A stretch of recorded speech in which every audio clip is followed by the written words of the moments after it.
সবাইকে আসসালামু আলাইকুম। আশা করি সবাই ভালো আছেন। আজকের বাজার দেখে অনেকেই হতাশ হয়েছেন, আবার অনেকেই একটু খুশি হয়েছেন, কারণ বাজার একটু পজিটিভ ছিল। তো হতাশ হওয়ার কারণ হচ্ছে ভলিউমটা কম নিয়েছে।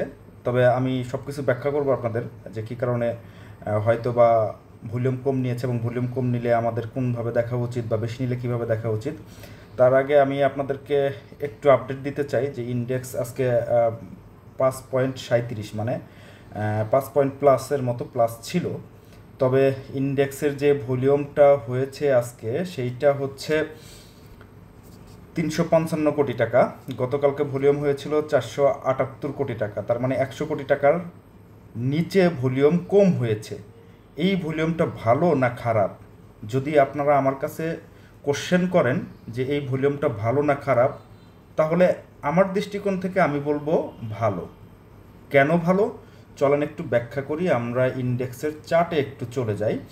চার্টে গেলে আপনাদের বোঝাইতে একটু সুবিধা হবে। এই যে দেখেন, গত দিন আমি ইন্ডেক্স নিয়ে আপনাদেরকে আপডেট দিয়েছিলাম। এখানে একটা পজিটিভ ক্যান্ডেল হয়েছিল যে লাস্ট পরশু দিন আর কি। এবং গতকালকে আমি একটা পোস্টের মাধ্যমে আপনাদেরকে বলেছিলাম যে 5024-এর নিচে যদি কোনো কারণে ইন্ডেক্স নিচে আসে তাহলে ইন্ডেক্স আরেকটু নিচে আসার সম্ভাবনা আছে। বাট যতক্ষণ না পর্যন্ত এই লাইনের মানে এই যে 5024-এর নিচে আসতেছে না, মানে এই যে আপনার গ্রিন ক্যান্ডেল যেটা হয়েছে এই ক্যান্ডেলের বটমকে ব্রেকডাউন না করে সে নিচে আসতেছে, ততক্ষণ পর্যন্ত বাজার সাইডওয়েজে থাকবে। এবং লাস্ট ভিডিওতে গত বৃহস্পতিবারে যে ভিডিও আমি আপনাদেরকে দিয়েছিলাম সেই ভিডিওতে আমি একটু আলাপ আলোচনা করেছিলাম যে আসলে এখন বাজার হয়তো বা একটু সাইডওয়েজে থাকতে পারে। এইটার থাকার কারণও আছে এবং ভলিউম কম হওয়ার কারণও আছে। ভলিউম কম হচ্ছে একে তো এটা ডিভিডেন্ড এবং ইপিএসের মৌসুম। এই ডিভিডেন্ড এবং ইপিএসের মৌসুমে বাজার তেমন একটা বুল রানে যায় না, একটু সাইডওয়েজেই থাকে। আর এই মুহূর্তে বাজারের ভলিউম কম, মানে 300 কোটির ঘরে চলে আসছে, মানে 400 কোটির নিচেও চলে আসছে। আপনারা যদি একটু প্রিভিয়াস হিস্ট্রি যদি একটু ঘাটেন দেখবেন যে যখন বাজার 300 কোটির ঘরে চলে আসে বা 400-র নিচে চলে আসে, সেইখানে বাজার কয়েকদিন সাইডওয়েজে থেকে তারপরে বাজার বুল রানে যাওয়ার চেষ্টা করে। তো বাজারের বড় একটা পতন হয়েছে। আগে তো একটা উত্থান হয়েছিল এই বাজারে, মানে 1000 কোটি টাকার উপরে, মানে 1400 কোটি টাকার মতো ভলিউম একসময় হয়েছিল এবং 1000 পয়েন্টের মতো একটা উত্থান আমরা এই জায়গাটাতে, এই যে জায়গাটা, এই জায়গাটাতে আমরা দেখেছিলাম। এখন ওই রকম একটা বুল রান বা ওই রকম 1000 পয়েন্টের মতো একটা বুল রানে যেতে গেলে বাজারকে তো আগে প্রিপারেশন নিতে হবে, বাজারকে ওইভাবে রেডি করতে হবে। ওই রেডি করার প্রিপারেশন এখন চলছে, কারণ বাজারের বড় একটা ফল হয়েছে। 400-500 পয়েন্টের মতো একটা ডাউন ট্রেন্ড, 400-500 না, মানে প্রায় 600 পয়েন্টের মতো একটা 5600 থেকে 5000-এর ঘরে। হ্যাঁ, তো এই জায়গাটাতে 600 পয়েন্টের মতো একটা ফল হয়েছে। এই 600 পয়েন্টের আবার রিকভারি করতে হলে আবার তো অ্যাকুমুলেশন করার প্রয়োজন, তাই না?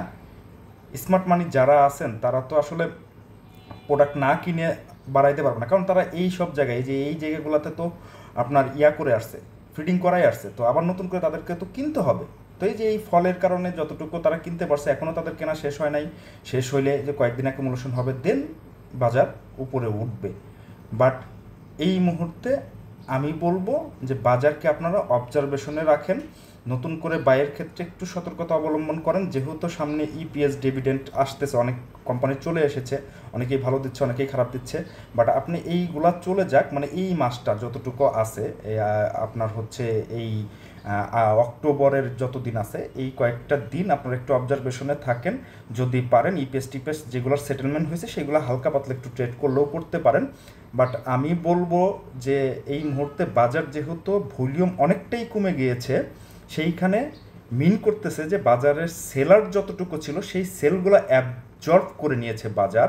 মানে সেলাররা এইখানে যে রেটটাতে চলে আসছে, মানে ইন্ডেক্স বলেন বা পার্টিকুলার স্টক বলেন, ওই রেটটাতে পাবলিক বা স্মার্ট মানি বা যারা সেল করার কথা তারা এখন সেল করতে আগ্রহী নয়। যদিও বা সেল করে সেইটা প্যানিক দেওয়ার জন্য, আমাদের হাত থেকে শেয়ারটা কালেক্ট করার জন্য। সো এই মুহূর্তে আপনারা একটু বাজার নিয়ে অবজারভেশনে থাকেন।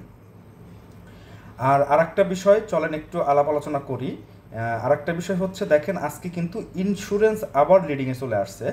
গত দিন ইন্স্যুরেন্স বেশ বড় ধরনের মাইর দিছে, অনেকেই এটা দেখে হতাশও হয়েছেন যাদের হাতে ইন্স্যুরেন্স ছিল। তো এটা নিয়ে হতাশ হওয়ার কিছু নাই। তবে মজার বিষয় হচ্ছে আপনারা একটু যদি খেয়াল করে দেখেন, ইন্স্যুরেন্স বাড়লে ইন্ডেক্স বাড়তেছে, ইন্স্যুরেন্স যদি কমে তাহলে ইন্ডেক্স কমছে। তো গতকালকে ইন্স্যুরেন্স কমেছিল, ইন্ডেক্সও কমেছিল 22 পয়েন্টের মতন, বাট আজকে ইন্স্যুরেন্স আবার লিডিংয়ে চলে আসছে। দেখেন ইন্ডেক্স কিন্তু একটু পজিটিভ দিয়েছে, তার মানে কি বাজার ইন্স্যুরেন্সময় হয়ে গেছে। অন্য সেক্টরে তেমন কোনো দুই একটা স্টক বাদ দিয়ে এই আপনার মিউচুয়াল ফান্ড আছে একটা একটা শেয়ার দেখলাম, ক্যাপিটেক একটা শেয়ার দেখলাম, আরও কয়েকটা আছে এরকম, আর লো পেইডের একটা শেয়ার দেখলাম। যাই হোক, কিন্তু বাজার ইন্স্যুরেন্সময়, এখন ইন্স্যুরেন্স যেদিকে যাচ্ছে বাজারও সেই দিকে যাচ্ছে। সো আপনারা এখন চিন্তা করে দেখেন যে বাজারে স্মার্ট মানি কোন দিকে, তার মানে ওই সেক্টরের মধ্যে কি আছে না আছে এখন আপনারা বুঝে নিয়েন যে আসলে কোন দিকে থাকবেন কোন দিকে থাকবেন না। আসলে মানি যেদিকে থাকে আমাদের সেই দিকেই থাকা উচিত। যদিও ইন্স্যুরেন্সের ইপিএস সামনে, অনেকগুলো ইন্স্যুরেন্সের ইপিএস সামনে ডিক্লারেশন চলে আসতেছে, অলরেডি একটা দিয়েছে। তো আপনারা একটু দেখে শুনিয়ে যেগুলোর ইপিএস টিপিএস ভালো আসে, ইন্স্যুরেন্সের ইপিএস নিয়ে আহামরি ভয় নাই। আমি আমার এক্সপিরিয়েন্স থেকে আমি বলতে পারি যে ইন্স্যুরেন্সের ইপিএস আহামরি তেমন একটা ফ্ল্যাকচুয়েশন করে না, একেবারে কমও হয় না একেবারে বেশিও হয় না, মোটামুটি কাছাকাছি থাকে আর কি। আর যেটা রানিং টার্নিং অনেক ভালো থাকে তো সেক্ষেত্রে অনেক ভালো হয়, সেক্ষেত্রে স্টকটাও ভালো করে। তো আপনারা ইন্স্যুরেন্স নিয়ে টেনশনের কিছু নাই। ইন্স্যুরেন্সের মধ্যে যদি থেকে থাকেন তাহলে আপনারা ইন্স্যুরেন্সকে একবার দেখে শুনে চার্ট দেখেন, বা ডিভিডেন্ড বা ইপিএস যেটা আসতেছে সেটা দেখে শুনে আপনারা ট্রেড করলেও করতে পারেন। তবে আমার পরামর্শ থাকবে, এই মুহূর্তে যেহেতু বাজার বড় ধরনের একটা ধকল সামলানোর চেষ্টা করতেছে, সেহেতু আপনি আপনাকেও সামলিয়ে রাখেন যে আপনি এই মুহূর্তে ট্রেড ওইভাবে না করে যদি আপনার হাতে মানি থেকে থাকে, সাইডওয়েজে থাকেন, তাহলে আরও কয়েকটা দিন দেখেন, যেটা বললাম যে এই মাসের কয়েকটা দিন দেখেন, তারপরে আমরা হয়তো বা বড় উত্থান পরে বোঝা যাবে যে বাজার এখান থেকে ডাউন ট্রেন্ডে আসে না আপ ট্রেন্ডে যায়, সেটা আমি টাইমলি আপনাদেরকে আপডেট দেওয়ার চেষ্টা করব। আর একটা বিষয় আপনাদেরকে একটু বলে দেই যে গতকালকে আমার অ্যাডভান্স টেকনিক্যাল অ্যানালাইসিস কোর্সের ক্লাস শুরু হয়ে গেছে। সেটা ওরিয়েন্টেশন ক্লাস ছিল, আমরা জাস্ট পরিচিতি পর্ব করেছি। মূল ক্লাস শুরু হবে আগামী শুক্রবার থেকে। তো আপনারা ইন দ্য মিন টাইমে যদি কেউ জয়েন হইতে চান, এখনও যারা জয়েন করেন নাই বা জয়েন করতে ইচ্ছা পোষণ করতেছেন, তাদের জন্য আগামী শুক্রবার পর্যন্ত সময় আছে, মানে সন্ধ্যা পর্যন্ত সময় আছে।